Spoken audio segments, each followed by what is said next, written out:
استلام کس کو کہتے ہیں؟ مستحب ہے حجر اسود کو استلام کرنا، حجر اسود کو استلام کرنا مستحب ہے۔ استلام کس کو کہتے ہیں؟ استلام کہتے ہیں حجر اسود کو جا کے مسح کرنا، ہاتھ لگانا، متبرک ہونا۔ انسان حجر اسود کو جا کر ہاتھ لگاتا ہے، متبرک ہوتا ہے۔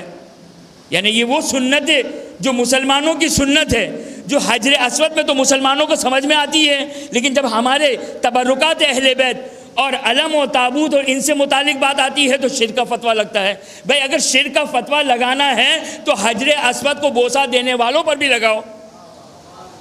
بھائی حجر اسود خدا تو نہیں ہے نا، حجر اسود خدا تو نہیں ہے، یہ تو خدا کا ایک نمائندہ ہے کہ جس کی تفصیل کبھی اپنے مقام پر، یہ تو خدا کا ایک نمائندہ ہے۔ اگر خدا کا ایک نمائندہ خدا سے اگر متعلق کوئی چیز اگر متبرک بن جائے اور لوگ اس سے مسح کر کے متبرک ہو اور فائدہ اٹھائے، توجہ کیجئے گا، یہ خود جملے کو میں آگے چلانا چاہتا ہوں، توجہ کیجئے گا، حجر اسود کی برکتیں ہیں۔ انسان ہر مومن ہر مسلمان جاتا ہے حجر اسود کو مسح کرتا ہے، اس کی برکتوں کو لیتا ہے، اس کے فیوزات کو لیتا ہے، اس کی جتنی بھی انتفاعات اور فوائد ہے اس کو حاصل کرتا ہے، جا کے کم از کم انسان اس کو جا کے ہاتھ لگائے، اور مستحب بھی قرار دیا ہے۔